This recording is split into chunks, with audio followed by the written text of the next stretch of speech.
말씀을 함께 보시겠습니다. 오늘 말씀 사도행전 20장 24절입니다. 사도행전 20장 24절을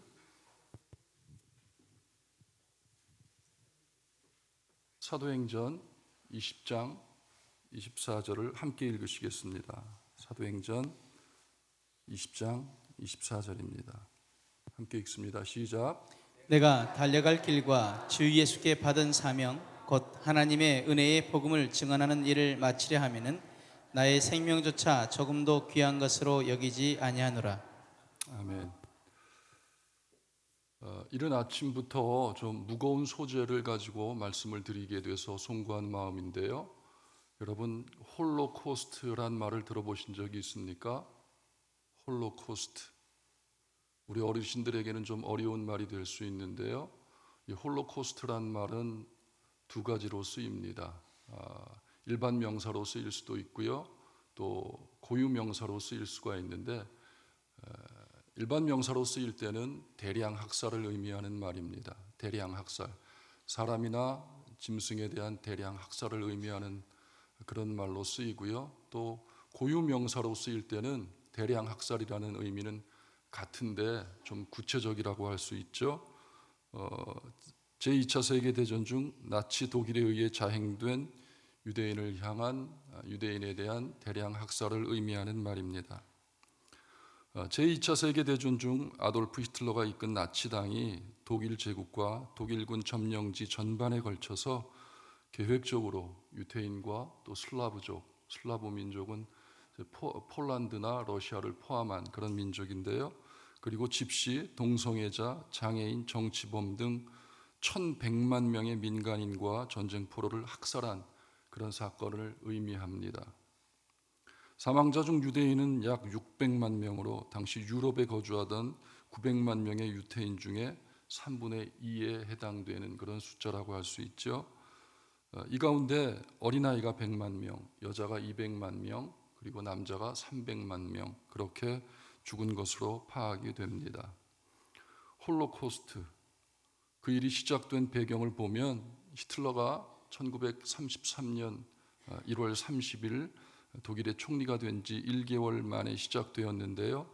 히틀러는 독일 내부의 정치적 통합을 위한 방법으로 독일인을 우월한 민족으로 그리고 유대인 및 집시와 슬라브인 등을 열등한 민족으로 간주하고 또 이들을 독일의 인종적 통합을 방해하는 요인으로 규정하여 그들을 탄압하기 시작합니다. 이 탄압 정책은 특히 유대인들을 중심으로 진행되었으며 반유대 정서를 공유했던 인접 국가들을 통해서도 유대인 탄압 정책을 택하는 동기가 되기도 했던 것입니다. 이 대량 학살은 폴란드 아우슈비츠 유대인 포로 수용소가 해방될 때까지 600만 명에 이르는 유대인이 인종 청소라는 명목 아래 나치에 의해 학살되었는데 인간의 폭력성과 잔인함 그리고 인간의 광기가 어디까지 갈 수 있는가를 극단적으로 보여주었다는 점에서 20세기 인류 최대의 치욕적인 사건으로 꼽힌다고 할 수 있을 것입니다. 홀로코스트 하면 함께 떠오르는 단어가 있는데요. 그것은 아우슈비츠죠. 아우슈비츠 수용소에 대해 잠시 말씀드리면 폴란드 남부 크라쿠크에서 서쪽으로 50km 지점에 위치해 있고요. 그것은 인구 5만 명의 작은 도시, 작은 공업 도시로 나치가 저지른 유대인 학살의 상징으로 그렇게 알려져 있습니다. 수용소에 요새화된 벽, 또 철조망, 막사, 교수대, 가스실, 소각장 등은 이곳에서 벌어졌던 대량 학살의 현장을 고스란히 지금도 보여주고 있습니다. 그러면 그들의 학살이 어떻게 진행되었을까요?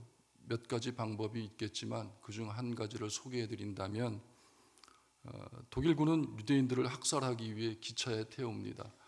빼곡하게 가득 채웁니다. 앉을 수도 없고 서 있어야만 할 수 있도록 그렇게 가득 기차에 태웁니다. 그들을 기차에 태우는 명목은 그들을 이주시킨다는 그런 명목으로 기차에 태웁니다. 그리고 포로 수용소까지 와서 그들을 내리게 하죠. 그리고 그들에게 이렇게 말합니다.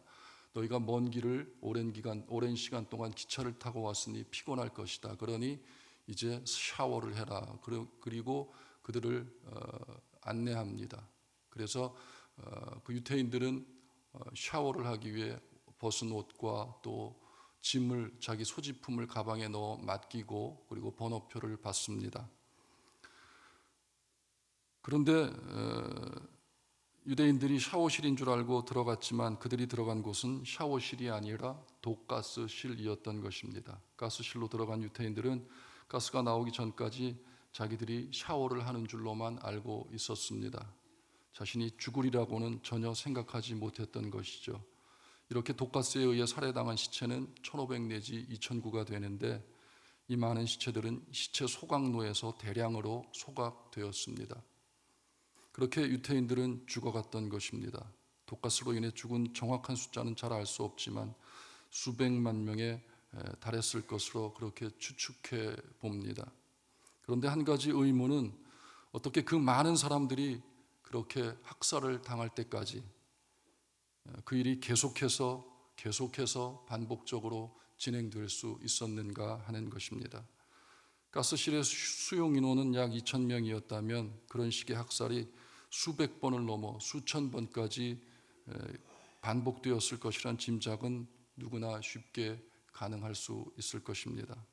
그렇다면 이런 식으로 수백만 명이 죽는 동안 그 일이 수도 없이 계속해서 반복해서 진행되었을 텐데 어떻게 그 일이 가능했을까 하는 것입니다. 여러분 그것이 궁금하지 않으십니까? 그 답은 홀로코스트 박물관에서 찾을 수 있었는데요. 그러면 어떻게 그 일이 가능했던 것일까요? 그 일이 가능했던 것은 지도자들과 그리고 그리스도인들이 아무 말도 하지 않았기 때문이었다는 것입니다. 그 일을 알고도 그 일을 눈으로 보고도 그 일이 그렇게 수도 없이 반복해서 진행됐는데 거기에 대해 그리스도인들이 아무 말도 하지 않았다는 것입니다.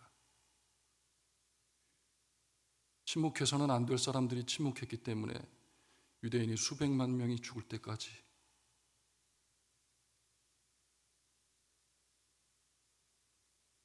나치의 학살이 반복되었다는 것입니다. 저는 오늘 말씀의 제목을 침묵이라고 정했는데요. 그 제목을 그리스도인의 침묵 이렇게 고쳤으면 좋겠습니다. 침묵이란 단어는 주로 긍정적인 의미로 사용되기도 하지만 그러나 이 경우의 침묵은 사람을 죽이는 침묵이었던 것입니다. 이 표현이 좀 지나치다면 이렇게 고쳐볼까요? 수많은 사람이 죽어가는데 동조하는 그런 침묵이었던 것입니다. 근본 특세의 큰 주제는 하나님 아버지의 마음인데요. 그렇다면 이와 같은 상황에서의 그리스도인의 침묵은 과연 하나님 아버지의 마음을 헤아렸던 그런 침묵이라고 할 수 있겠습니까? 그와 같은 침묵은 결코 하나님의 마음을 헤아린 침묵이 아니라 오히려 하나님의 마음을 아프게 했던 그런 침묵이었을 것입니다. 이번에는 침묵했던 사람들을 성경 속에서 찾아봅니다. 누가복음 10장 30절부터 37절까지 말씀입니다. 우리 함께 읽으시겠습니다. 시작. 예수께서 대답하여 이르시되 어떤 사람이 예루살렘에서 여리고로 내려가다가 강도를 만나매 강도들이 그 옷을 벗기고 때려 거의 죽은 것을 버리고 갔더라. 마침 한 제사장이 그 길로 내려가다가 그를 보고 피하여 지나가고 또 이와 같이 한 레인도 그곳에 이르러 그를 보고 피하여 지나가되 어떤 사마리아 사람은 여행하는 중 거기 이르러 그를 보고 불쌍히 여겨 가까이 가서 기름과 포도주를 그 상처에 붓고 싸매고 자기 짐승에 태워 주막으로 데리고 가서 돌보아 주니라. 그 이튿날 그가 주막 주인에게 데나리온 2를 내어주며 이르되 이 사람을 돌아보라. 비용이 더 들면 내가 돌아올 때에 갚으리라 하였으니 내 생각에는 이 세 사람 중에 누가 강도 만난 자의 이웃이 되겠느냐? 이르되 자비를 베푼 자니이다. 예수께서 이르시되 가서 너도 이와 같이 하라 하시니라. 여러분이 잘 아시는 내용의 말씀인데요. 어떤 사람이 길을 가다가 강도를 만납니다. 그래서 거반 다 죽게 되었습니다. 그런데 지나가던 한 제사장이 먼저 그를 보고 피하여 갑니다. 못 본 척하고 가지요. 두 번째 레위인도 그와 같이 동일하게 못 본 척하고 지나칩니다. 그런데 이들을 마냥 비난할 수만은 없는 것은 이들은 모두 성전 제사와 관련된 자들로서 자신을 모든 부정한 것들로부터 지켜야 할 의무가 있었기 때문에 그렇게 했을 것으로 이해할 수 있지만, 그렇다 하더라도 이들은 하나님의 깊은 뜻을 알지 못했다는 것입니다. 하나님이 진정 원하시는 것은 많은 재물이 아니라 형식이 아니라 공의를 행하며 이웃을 사랑하는 것임을 알지 못했기 때문에 그들은 그럴 수밖에 없었던 것인데요. 어찌되었든 이 두 사람은 침묵해서는 안 될 그 상황 가운데서 침묵했던 것입니다. 그러나 사마리아인은 달랐습니다. 유대인들은 이들이 이방인과 피가 섞였다고 무시했지만 이 사마리아인은 그를 보고 불쌍히 여겼던 것입니다. 그래서 정성을 다하여 보살펴주고 그 이후까지도 주막 주인에게 비용을 더 줄 테니 보살펴달라고 부탁했던 것입니다. 주님은 이 이야기를 하신 후에 누가 더 이 강로 만난 자의 진정한 이웃이냐고 질문을 합니다. 그 질문에 자비를 베푼 자니이다라고 답하자 주님은 가서 너도 이와 같이 하라고 말씀하십니다. 그 말씀은 무슨 의미일까요? 자비를 베푼 사람, 주님은 이런 사람을 아직도 찾고 있다는 말입니다. 여러분, 가서 너도 이와 같이 하라는 주님의 말씀을 통해 주님의 마음을 헤아려 보시기를 바랍니다. 주님은 지금도 사마리아인과 같은 자비를 베푼 자가 필요하다는 말씀을 하고 계시는 것입니다. 즉, 항상 침묵하는 자가 아닌 말을 해야 할 때 말을 하고 행동을 해야 할 때 행동을 하는 자를 주님은 지금도 찾고 계신다는 것입니다. 침묵이란 단어는 아까도 말씀드렸지만 긍정적으로 쓰일 때가 많습니다. 그 이유는 사람들이 말로 실수를 많이 범하기 때문이지요. 하지 말아야 할 말을 한다거나 아니면 좀 더 지혜롭게 말을 했어야 했는데 그렇지 못했다거나 또는 욱하는 감정을 참지 못하고 했을 때 등 우리는 말의 실수를 많이 하기 때문에 침묵이란 단어를 긍정적으로 사용할 때가 많습니다. 그러나 침묵이 모든 상황에 절대적으로 필요한 것은 결코 아닙니다. 상황에 따라 반드시 바른 말, 옳은 말을 해야 할 필요가 있다는 것입니다. 이와 같은 침묵의 논리는 그리스도인에게 있어서도 똑같이 동일하게 적용됩니다. 그리스도인의 침묵, 그것이 필요할 때가 있지만 그러나 그리스도인이기에 반드시 말을 해야만 할 때가 있는데 그때는 침묵을 중단하고 해야 할 말을 해야 한다는 것입니다. 그렇다면 그리스도인인 우리가 침묵을 중단하고 반드시 해야 하는 말은 무엇일까요? 그것은 복음을 전하는 일입니다. 이제 오늘 본문을 봅니다. 사도행전 20장 24절을 함께 읽으시겠습니다. 시작. 내가 달려갈 길과 주 예수께 받은 사명 곧 하나님의 은혜의 복음을 증언하는 일을 마치려 하면은 나의 생명조차 조금도 귀한 것으로 여기지 아니하노라. 바울이 이 말을 어떤 상황 가운데서 했는지 그 앞절과 그 앞에 절 22절과 23절을 다시 한번 읽어보겠습니다. 22절 23절 시작. 보라, 이제 나는 성령에 매여 예루살렘으로 가는데 거기서 무슨 일을 당할는지 알지 못하노라. 오직 성령이 각 성에서 내게 증언하여 결박과 환난이 나를 기다린다 하시나. 바울은 자신의 뜻에 따라서가 아니라 강력한 성령님의 간섭하심에 이끌려 예루살렘으로 갑니다. 그러나 억지로가 아니라 자발적으로 순종하며 가는데 예루살렘에서 무슨 일을 만나는지는 구체적으로는 알지 못하지만 그곳에서 자신을 기다리고 있는 것이 영광이 아니라 환난과 핍박임을 바울은 이미 알고 있었습니다. 그런 상황 가운데 그럼에도 불구하고 바울은 내가 달려갈 길과 주 예수께 받은 사명 곧 하나님의 은혜의 복음을 증언하는 일을 마치려 하면은 나의 생명조차 조금도 귀한 것으로 여기지 아니하노라 이렇게 고백했던 것입니다. 예수님께로부터 받은 나의 사명이 복음을 전하는 것이기에 비록 예루살렘에서 자신을 기다리고 있는 것이 영광이 아니라 환난과 핍박일지라도 나는 복음을 전해야 하겠다는 것입니다. 다시 말하면 내가 붙잡혀서 매를 맞더라도, 아니 하나밖에 없는 내 생명조차 빼앗길지라도 복음을 전하는 것이 나의 사명이기 때문에 나는 결코 침묵하지 않겠다고 선언하고 있는 것입니다. 여러분은 바울을 잘 아십니다. 복음 전도하면 가장 먼저 떠오르는 사람이 바울일 것입니다. 바울의 생각과 삶을 지배하고 있는 단어를 하나 찾으라면 그것이 무엇일까요? 그것은 분명 복음 전도 그것일 것입니다. 바울 속에는 내가 어떻게 하면 복음을 전할 수 있을까? 오직 이것뿐이었습니다. 그래서 바울에게 있어서 복음 전파는 그의 전부였던 것입니다. 우리 고린도후서 11장 23절부터 27절까지를 한번 읽어보실 텐데요. 23절 하반절 내가 수고를부터 한번 읽으시겠습니다. 시작. 내가 수고를 넘치도록 하고 옥에 갇히기도 더 많이 하고 매도 수없이 맞고 여러 번 죽을 뻔하였으니 유대인들에게 40에서 하나 감한매를 5번 맞았으며 3번 태장으로 맞고 1번 돌로 맞고 3번 파산하고 일주야를 깊은 바다에서 지냈으며 여러 번 여행하면서 강의 위험과 강도의 위험과 동족의 위험과 이방인의 위험과 시내의 위험과 광야의 위험과 바다의 위험과 거짓 형제 중에 위험을 당하고 또 수고하며 애쓰고 여러 번 자지 못하고 졸이며 목마르고 여러 번 굶고 춥고 헐벗었노라. 바울에게 있어서 복음 전파야말로 그의 모든 것이었기 때문에 이와 같은 어려움을 수도 없이 겪으면서 바울은 결코 침묵하지 않았던 것입니다. 그래서 바울은 방금 읽은 구절 속에서 고난과 환난이 자신 앞에 기다림에도 불구하고 그 길을 가겠다고 선포하고 있는 것입니다.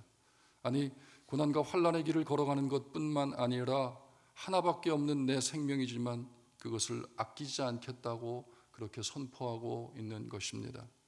다시 말하면 나는 어떠한 상황 속에서도 결코 침묵하지 않겠다는 선언인 것입니다. 바울은 참으로 하나님 아버지의 마음을 잘 알았습니다. 하나님께서 원하시는 것이 무엇이며 그래서 주를 위해 해야 할 일이 무엇인지를 잘 알고 있었습니다. 그래서 바울은 복음을 전하는 일에 있어서 그 누구도 두려워하지 않았고 그 무엇도 두려워하지 않았던 것입니다. 여러분 한번 생각해 보시기 바랍니다. 약 2000년 전에 바울이 전한 복음으로 인해 지금 얼마나 많은 사람들이 예수님을 믿고 있습니까? 세계 기독교 인구가 얼마나 될까 하고 검색을 해보았더니 2020년에는 0.1%가 증가하여 33.3%가 될 것이라고 하고요. 그래서 세계 인구를 검색해 보았더니 2016년 7월에 74억이었습니다. 그래서 74억의 33.3%를 구해보니 24억 6천만이 좀 더 됩니다. 물론 그 전부가 바울의 전도에 의해 믿게 된 것은 아니지만 그중 우리를 포함한 상당수가 바울의 이방인 전도를 인해 예수님을 믿게 된 것이라고 그렇게 할 수 있을 것입니다. 그런데 한 가지 가정해 볼 것은 만일 바울이 이 사명 앞에서 복음을 전하지 않았다면, 즉 침묵했다면 어떻게 되었을까요? 유대인이 아닌 사람들 가운데 얼마나 믿게 되었을까요? 물론 하나님께서 다른 계획이 있으셨겠지만 그렇지 않으면 얼마나 되었겠느냐 하는 것입니다. 하나님께서 우리에게 153 VIP 초청잔치를 허락해 주셨습니다. 이것은 우리가 하나님 아버지의 마음을 안다면 더 이상 복음 앞에서 침묵하지 말라는 것입니다. 침묵해서는 안 된다는 것입니다. 우리가 열심히 복음을 전하는 것이 바로 하나님 아버지의 마음을 헤아린 자의 모습이라는 것입니다. 저는 며칠 전 금요 심야기도 시간에 마가복음 7장에 기록된 귀 먹고 말을 더듬는 그런 자의 말씀을 잠시 드렸습니다. 예수님께서 그의 귀를 열어주시고 그의 혀를 풀어주시고 들을 수 있도록 또 말할 수 있도록 고쳐주시고는 그 이후에 이렇게 말씀하십니다. 이 일을 아무에게도 이르지 말라고 그렇게 경고하셨습니다. 그러나 그는 고침받은 기쁨과 감사의 마음을 주체할 수 없어서 예수님을 전할 수밖에 없었던 것입니다. 그는 결코 침묵하지 않았던 것인데요. 우리에게도 이와 같은 모습이 있어야 할 것입니다. 우리에게는 구원이라는 더 큰 은혜가 있기 때문에 우리는 더욱 침묵해서는 안 된다는 것입니다.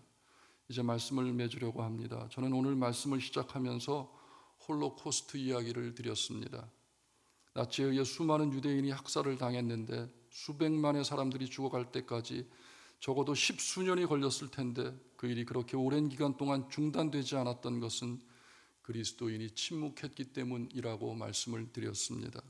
그렇다면 지금의 그리스도인들이 당시의 그리스도인들을 향해 어떤 말을 할 수 있을까요? 왜 침묵하고 있었느냐고, 왜 바라만 보고 있었냐고, 왜 그 일은 중단되어야 한다고 말하지 않았느냐고 당시 그리스도인들을 향해 이렇게 따져 물을 수 있을까요? 그런데 여러분 잘 아셔야 할 것은 우리가 그때 그들보다 얼마든지 더 큰 잘못을 범할 수 있다는 것입니다. 무슨 말일까요? 그리스도인인 여러분이 지금 침묵하고 있다면, 그리고 모든 그리스도인들이 지금 우리와 똑같이 침묵하고 있다면 그 침묵은 600만 명만을 죽이는 침묵이 아니라 74억 가운데 믿지 않는 50억을 죽이는 침묵이 되는 것입니다. 아니 그 이후 모든 세대까지도 죽이는 그런 침묵이 될 것입니다. 그렇다면 누가 더 큰 잘못을 범하게 되는 것일까요? 2차 세계대전 당시에 침묵했던 그리스도인일까요? 아니면 지금 침묵하고 있는 그리스도인들일까요?